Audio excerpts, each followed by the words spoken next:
Gunfire chewed the ridge like steel teeth. The mountain air cracked and snapped with each shot. Eli Rourke slid behind a wet boulder, boots sinking in a ribbon of mud where snow melt ran down into the village below. His ears rang, high, sharp, like glass singing, after the last mortar round walked closer than the rest. Pebbles pattered off his helmet. Someone screamed. Someone else yelled for ammo. Push left. Smoke out, he barked, voice steady by force, not by feeling. Reyes crawled beside him, face gray beneath the smear of dust and blood. Left's a kill funnel. We make our own door, Eli said, yanking a smoke can from Reyes's plate carrier, yanking the pin with his teeth. He lobbed the can overhand. It hissed and bloomed. Bullets snapped past, dry, hard snaps that made the world blink. Eli counted.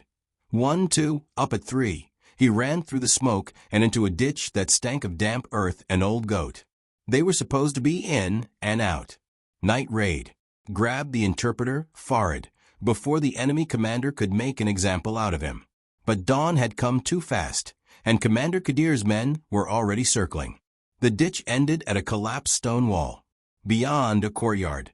Broken well, broken cart, a door hanging from one hinge.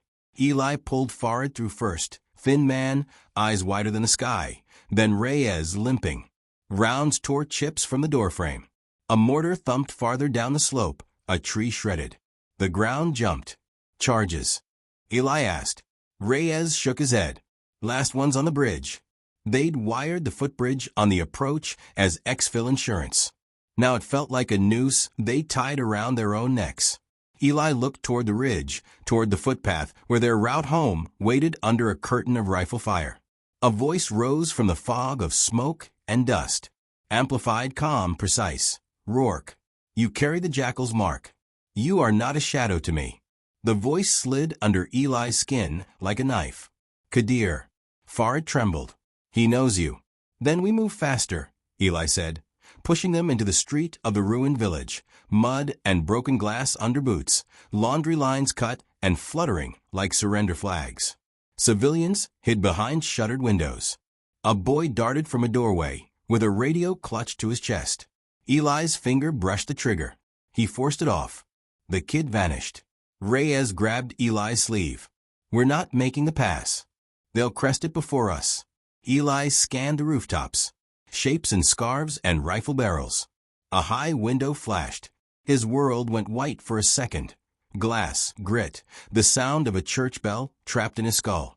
When the noise fell back to a roar, Reyes lay on his back, breath gurgling. Blood bubbled at his collar. Eli dragged him into the skeleton of a house, heart kicking his ribs like a mule. We hold here, Reyes whispered, coughing wet. You go blow the bridge. Eli's mouth went dry. We don't leave each other. You don't leave Farid, Reyes said. He pressed a small device into Eli's palm. Blasting remote. The bridge charge. Brother, go. Gunfire stitched the doorway. Eli looked at Farid. At Reyes. His head buzzed. Duty versus the man who had saved him twice, against the man who could save dozens if they stopped Kadir's purge with Farid's intel. He set his jaw. You keep breathing. I'll be back for you. Eli tore out the back, through a shadowed alley that smelled of spices and smoke and fear. He led Farid low and fast until the village spat them onto the ravine trail. The bridge was a scab of wet wood and rope. Enemies were already skittering along the opposite slope, black shapes with muzzle flashes. Eli shot 2, then 3. He pressed his back to the rock, dragged in a breath, and thumbed the remote. The charge folded the bridge into the ravine like a snap spine. Silence rushed in where the gunfire had been. Then shouting. Then the steady, patient voice again, closer than before, carrying on the cold air. Rourke, you will learn that the jackal eats its own. Eli swallowed down the taste of metal in his mouth. He turned to go back, to take the long way around the cliff to Reyes, to keep a promise already thinning in his hands. He never made it. A second mortar walked in and turned the world black. Years later, bleach and rubber and Jim Matt's sweat replaced the smell of smoke. Eli's hands, scarred and stubborn, pushed a mop across the sealed gym's glass hall, while recruits thundered past the pool. He'd let the hair grow out to hide the small tattoo on his neck, the jackal head biting a trident, a thing from a unit that didn't exist on paper. He wore a collar, kept his head down, kept his eyes on the floor tiles. "Hey," someone said. A young voice, tight with curiosity. "Sir." Eli didn't look up. He wasn't sir here. He was the guy with the mop. He swirled the gray water around a chalky footprint until it vanished. Sorry, the voice tried again. I noticed your ink." Eli's shoulders tightened. Reflex. He kept his tone even. "Aging mistake. Don't get one across a tendon. Hurts like hell." Belts jangled. A punching bag thumped in the corner where a big-faced clock watched everything. The young man stepped into Eli's peripheral vision. Lean. Sunburned. Maybe 20. He pointed, hesitant, toward Eli's collar, where sweat had loosened a button in the heavy afternoon. The edge of the jackal's ear showed. "My brother had the same tattoo," the recruit said. His voice dropped, clumsy with the weight of grief he'd gotten used to hiding. He wrote about a guy named Rourke in his last letter. Said he was a ghost who carried too much. "You, are you?" A weight landed in Eli's throat. Lots of Rourkes. The gym doors opened with a squeal. A tall man in a neat polo and a visitor's badge walked in with a commanding officer, both laughing like old friends. The visitor scanned the room, a practice sweep that wasn't about machines or trophies. His eyes cut from the pool to the mat to Eli's mop bucket, and then paused. The smile left the visitor's face. His gaze fixed on Eli's neck. A tiny moment, no sound, no air. Then the visitor reached up and rubbed his own throat with 2 fingers, an unconscious tell. In another life, Eli had watched insurgents do the same thing when they recognized a mark, a scar, a myth. The recruit followed the line of attention. His jaw set. "You are him." Eli adjusted his collar. "Kid, whatever story you think you know." "Chief," the recruit called out to the commanding officer across the hall. "Chief Ward." "That's him." Chief Ward looked over, irritated and curious. The visitor murmured something to Ward, soft, urgent, and the laughter drained from the room like heat from a body. Ward's eyes narrowed. Eli watched the visitor's hands. No ring, manicured nails, faint corded veins. Not a sailor. Not a civilian either. Contractor, liaison, something in between. The kind of man who showed up where ghosts were expected to stay dead. "Mr. Rourke," the visitor said in a voice smooth as polished stone. His accent was almost nothing, a world traveler's blank slate. "Or do you prefer Jackal one?" Every living muscle in Eli tried not to move. A harsh buzz split the room. Not the clock. Not the cardio machines. The building's internal alarm, short, mean, specific. The kind reserved for threats with teeth. Doors thumped shut. Auto locks clicked. Chief Ward's radio crackled. Possible inbound. Package at the loading dock with foreign markings. Evacuate the recruits. Eli smelled it before anyone else did. Faint, bitter, chemical. The ghost of military-grade explosives, the kind that lingered on crates and hands in memory. The visitor stepped closer, smile polite, eyes cold. The recruit didn't move. His fists clenched at his sides, shaking. The loading dock door at the end of the hallway rattled once, then again, then blew inward in a bloom of splinters and white dust. 2 figures in maintenance uniforms stepped through the cloud. They wore tool belts. They carried no tools. The first lifted his head, eyes flat as river stones, and said in perfectly flat English, "Rourke, Commander Kadir sends regards." Eli dropped the mop and moved. The maintenance imposter nearest the door reached for his belt. Eli kicked the mop bucket hard. Gray water, bleach and sweat, arched across the corridor and splashed the man full in the face. He screamed and pinwheeled blind. Eli snatched the mop handle mid-bounce and drove its wood tip into the second man's wrist before the pistol cleared leather. Bone popped under the strike. The pistol skittered across blue matting. Recruits down. Chief Ward roared, herding a wave of young bodies toward the pool exit. Alarms hammered the air. A siren's throat sang somewhere in the rafters.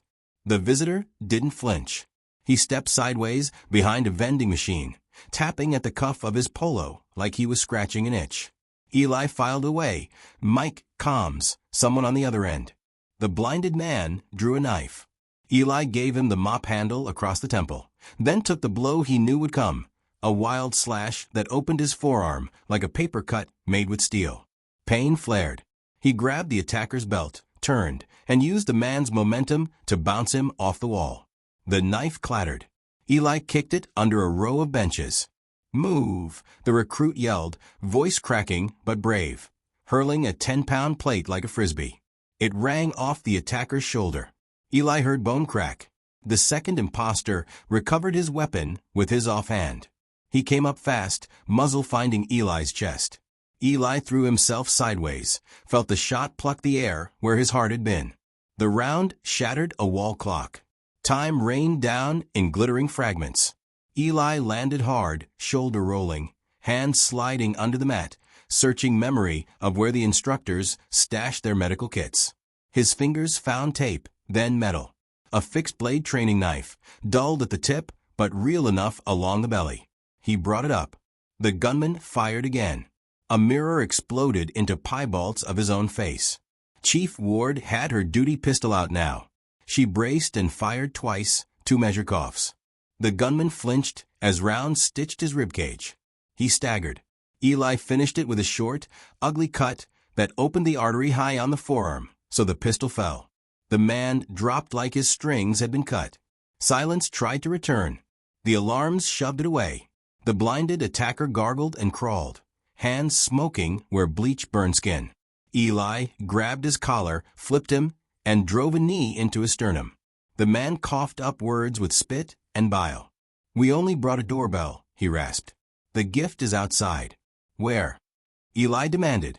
The man smiled through the chemical tears. "Kadir said you'd ask. He said the jackal always runs toward the barking."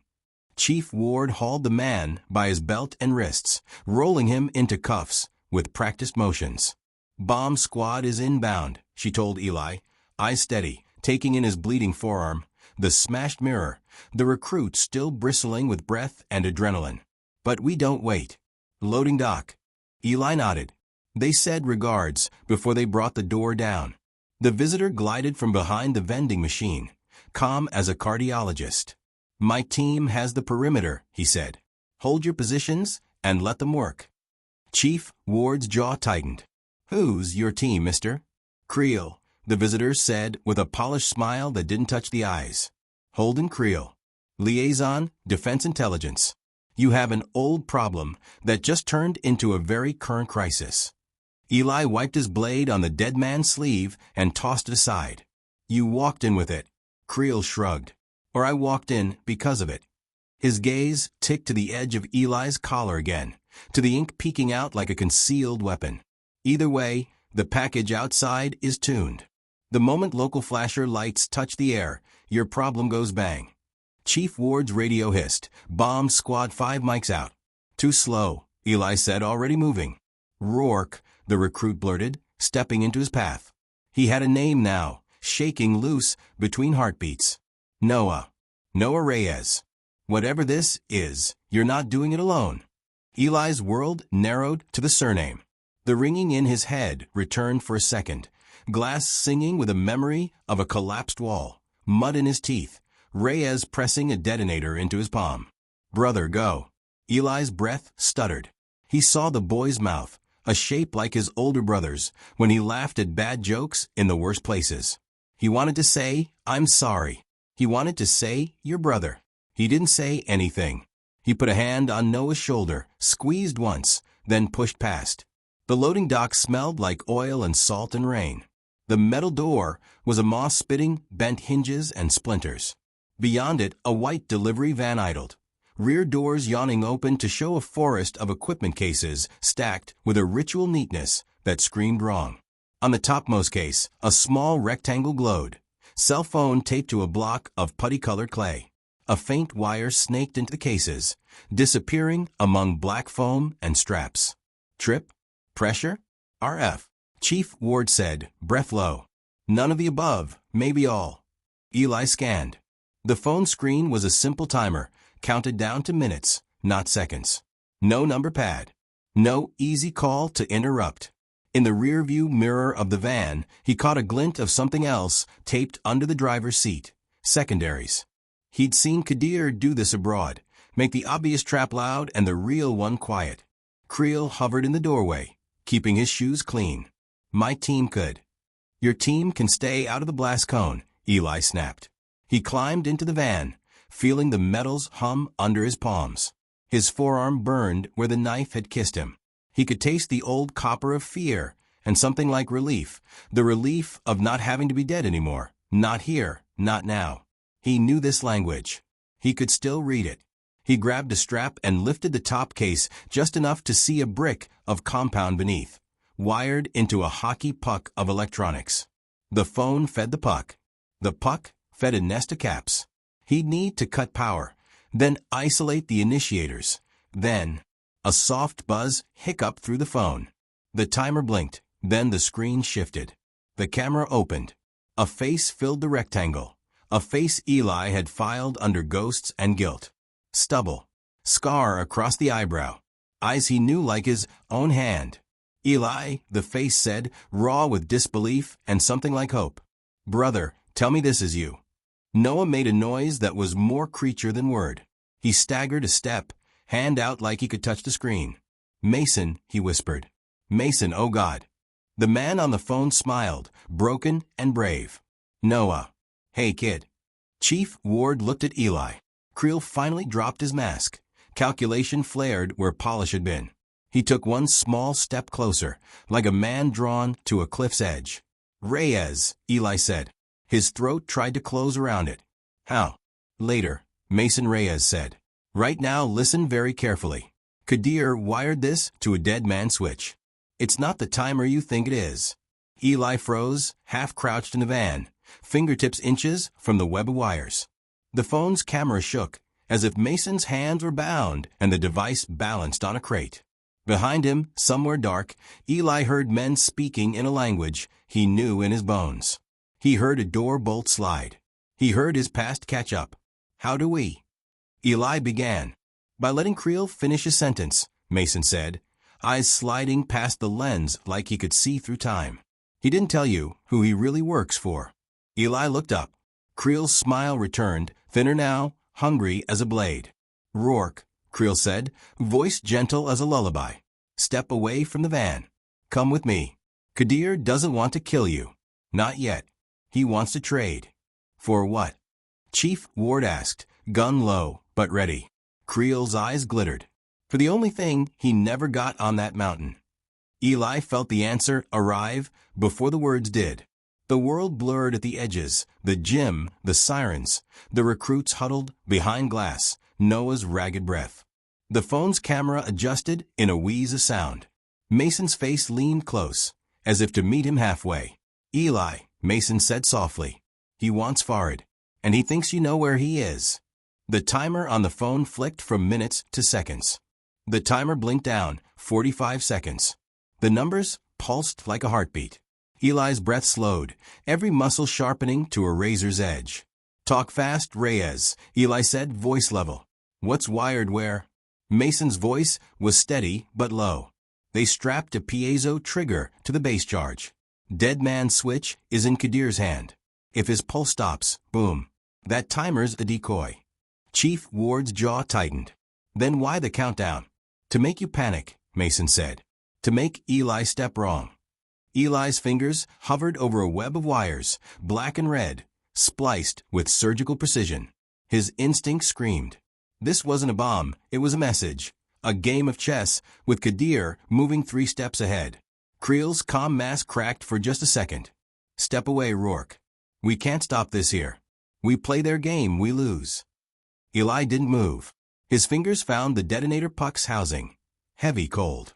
He'd seen this setup in Kandahar, in alleyways where children played 5 minutes before blast. Kadir wasn't just taunting them. He was inviting them to chase him. Noah Reyes edged closer, eyes wide, fists white. You can't leave him, he whispered. Eli shot him a glance. Your brother's alive because Kadir wants leverage. That means he's breathing. You want him back? Do exactly what I say. The boy nodded, trembling. Ward, perimeter lock.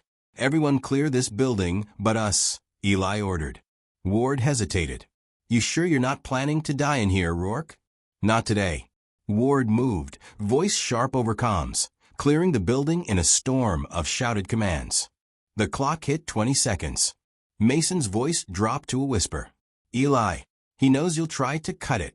That's why he put a mercury switch in the driver's seat. Tilt sensor. You touched the wrong weight, and... Eli's hand froze mid-reach. Copy. He scanned, brain running blueprints backward. He reached into his back pocket and pulled out his old Gerber multi-tool. One cut, one breath, one chance. Creel, Eli said, not looking back. Where's Kadir? Creel didn't answer. Eli's knife snicked through a single red wire. The timer froze at 7 seconds. The silence in the van was deafening. Then the phone vibrated. Mason's face blurred as the camera zoomed out, revealing him shackled to a chair in a dim concrete room. Kadir stepped into frame. His beard was streaked with gray now, his eyes cold and amused. Hello, Jackal, Kadir said, voice smooth as oil. You saved one brother. Will you save the other? Eli's stomach dropped. He hadn't told anyone Noah was here. Kadir smiled faintly. You'll come to me. Alone. Or I will teach this boy what you left me to learn. He gripped Mason's shoulder. Mason didn't flinch. The screen went black. Creel's voice was quiet but edged with steel. He just declared war on this building, Rourke. That wasn't a threat. That was a location ping. Where? Eli asked. Creel smiled thinly. That's the part you're going to help me find. Outside, sirens wailed closer. Inside, Eli stared at the dead screen, the frozen timer, and the ghost of a brother he thought he'd buried on that mountain. Noah swallowed hard. We're going after him, right? Eli turned to face the boy, his jaw like stone. We're not just going after him. His voice dropped, low and certain. We're ending this. The phone on the bomb beeped once. A new message appeared on the black screen. Welcome home, Jackal. Come alone. Night draped the city like a sniper's veil. Rain whispered against the roof of the unmarked SUV as it crawled through the industrial district, headlights low. Eli sat in the passenger seat, silent, his scarred hands resting on his knees. Chief Ward drove, eyes flicking between mirrors, knuckles pale around the wheel. Noah sat behind Eli, jaw tight, his brother's dog tags clutched in one fist. Creel rode shotgun in the back, posture calm, voice low and confident as he traced a finger along a tablet glowing with a tactical map. Thermal pings confirmed the building. Old meatpacking plant. Kadir's men own this block. Perimeter? Eli asked. Snipers on every rooftop within 100 meters. Inside? Unknown. Too much shielding. EMP dampeners. Ward gave a humorless laugh. Great. We're walking into a coffin. No, Eli said, voice flat. We're walking in like ghosts. Noah leaned forward, his young face shadowed in the dim light. And Mason? He's in there. Eli didn't answer. He didn't need to. They parked 2 blocks out. Rain pooled in alleys, reflecting the faint red glow of a distant crane light. The smell of rust and wet asphalt hung heavy in the air. Ward checked her rifle, then looked Eli dead in the eye. You really planning to go in alone? That's the invitation. Eli zipped his jacket high, covering the ink on his neck. You and Creel stay outside. If I'm not out in 15, breach and burn. Creel raised a brow. You think Kadir won't see through that? I'm counting on it, Eli said. Creel's polished smile faltered for the first time. Ward gripped Eli's arm. You come back with Reyes alive. Both of them. Eli gave a single nod. The meatpacking plant loomed like a forgotten fortress, chain-link fence sagging under years of neglect. Floodlights flickered on cue as Eli approached, casting long, skeletal shadows. 2 guards stepped out of the shadows, rifles slung casually, but ready. They scanned him, found no visible weapon. Jackal, one of them said with a heavy accent. Welcome. They guided him inside. The building smelled of rot and damp concrete. The sound of dripping water echoed in the cavernous space. Rusted meat hooks hung like pendulums from the ceiling, swaying slightly in the draft. Kadir stood in the center of the room, a ghost from another war. His beard was thicker, streaked with gray, but his eyes were exactly the same, cold, calculating, amused. Beside him, Mason Reyes sat bound to a chair, bruised but alive, his head lifted high. "Eli Rourke," Kadir said smoothly. "The jackal returns to the slaughterhouse." Eli's jaw tightened. "You didn't kill him on that mountain." "No," Kadir said, stepping closer. "Because I knew one day you would come looking for him." And now he spread his arms. "Here you are." Mason coughed, blood on his lip. "Don't trust him." Kadir's smile widened. "Trust is for the naive." He snapped his fingers. A guard wheeled out a crate, its top open to reveal a block of C4 wired to a compact transmitter. "You give me Farid. I give you your brother. Simple." Eli's pulse slowed. "Farid's not here." Kadir studied him. "Then you've come to die." "No," Eli said softly. "I've come to kill you." A shot cracked from outside, a sniper's warning round pinging off a steel beam. Kadir didn't flinch. He nodded once. Half a dozen men melted out of the shadows, rifles leveled. "Your friends outside?" Kadir murmured. "They will die first." Eli moved before the words finished. He snatched the nearest meat hook from its chain and swung it in a brutal arc. The hook smashed into a guard's throat, sending him choking to the floor. Eli dove for his weapon, scooping it up as chaos erupted. Gunfire thundered. Bullets sparked off concrete. Mason tipped his chair, slamming a guard's knees with the metal frame, buying Eli a heartbeat. Eli returned fire, dropping two men with clean, precise bursts. Kadir ducked behind the crate, his voice calm even over the storm of bullets. "So predictable, Jackal." A click sounded, a remote detonator in Kadir's hand. "Stop," Mason shouted. "He's wired it." The crate's transmitter beeped, a high, urgent note. Eli's world slowed. He saw Mason's terrified eyes. Noah's face flashed in his mind, waiting in the SUV. The weight of the mountain years ago pressed down again, another mission, another brother, another impossible choice. Kadir smiled like a man who'd already won. Eli raised his rifle, aiming not at Kadir, but at the detonator in his hand. He squeezed the trigger. The detonator exploded in Kadir's palm. Blood sprayed the wall as the warlord screamed. His hand shredded. The beeping stopped. But Kadir didn't fall. He ducked behind the crate and shouted something in his language. A second beeping started. Louder. Closer. Mason's voice broke. "It's not the crate. It's under us." The floor beneath them rumbled. The building began to collapse. Outside, Creel swore into his calm charges under the slab. "This whole place is wired." "Eli," Ward shouted. "Get out now." Inside, Eli grabbed Mason by the collar, yanking him up as the first charges ripped through the concrete floor. Kadir vanished into smoke and fire like a phantom. Eli hauled Mason toward the door, every breath ragged, the world collapsing around them in thunder and dust. Behind them, a shadow moved through the smoke, a limping silhouette, pistol raised. Kadir. The pistol cracked. Eli stumbled, his vision going white-hot. The shot slammed into Eli's side, spinning him. Pain lanced through his ribs like a hot knife, but he stayed on his feet. Mason stumbled against him, half-conscious, the world around them roaring with explosions and smoke. "Go," Eli barked, shoving Mason toward the shattered doorway. Kadir advanced through the haze, his wounded hand wrapped in bloody cloth, his pistol steady in the other. His eyes burned with hatred and triumph. "You should have stayed dead, Jackal," he hissed. Eli dropped low as another round whined past his head, grabbed a fallen rifle, and returned fire. Sparks leapt off steel beams as bullets chewed through the factory's skeleton. The air reeked of blood and cordite. A beam groaned overhead, then collapsed in a thunderous crash, scattering sparks like fireflies. Kadir ducked behind cover. Eli seized the moment, slinging Mason over his shoulder in a fireman's carry and charging through the wreckage. "Creel."